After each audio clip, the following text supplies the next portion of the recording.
वाकया आपके सामने ही हम पहले भी डिस्कस कर चुके हैं। इसमें 4 सस्पेक्ट्स नज़र आए। तरीका बिल्कुल एग्जैक्टली यही था। मास्क पहने हुए थे, मोटरसाइकिल पे थे, 2 आउटसाइड द बैंक सर्वेलेंस कर रहे थे, 2 इनसाइड थे। नेक्स्ट, तरीका वारदात एक था। बेसिकली कहने का मकसद ये है कि तरीका वारदात एक था।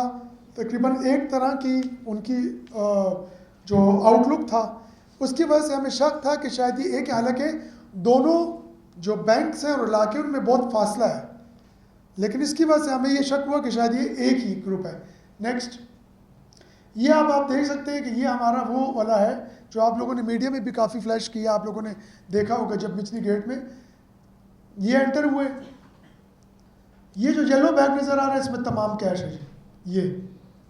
ये बहार अली, ये फुटेज आपने देखा है, इसने पूरी कोशिश की, ये इस तरफ से ये इस पे फायर कर रहा है, ये सस्पेक्ट जो है इसने बहार अली पे फायर किया।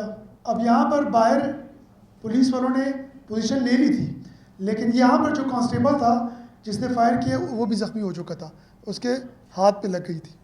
यहाँ पे फौरी जी एसएसपी ऑपरेशन भी पहुँच गए थे, एसएसपी इन्वेस्टिगेशन भी, अस्पताल भी में पहुँच गया। नेक्स्ट, सर्च हमने किया एसएसपी ऑपरेशन की निगरानी में, वहाँ पर करीबी खेतों में वहाँ पर सर्च हुआ। इसका हमें बड़ा फ़ायदा हुआ क्योंकि हमें पिस्टल और मोटरसाइकिल वगैरह जो है वो यहाँ से मिल गए थे। मोटरसाइकिल तो हमें बैंक के बाहर ही मिल गया था, पिस्टल भी हमें वहाँ पे एक मिला था।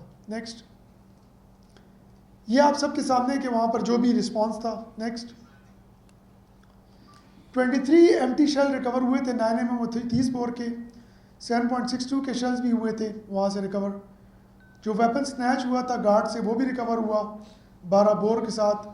CCTV फुटेजेस वहाँ से हमने सिक्योर किए, 2 होंडा मोटरसाइकिल्स, और फोरेंसिक हमने जब की वेपन की उसको भी हमने आइडेंटिफाई किया उसके थ्रू।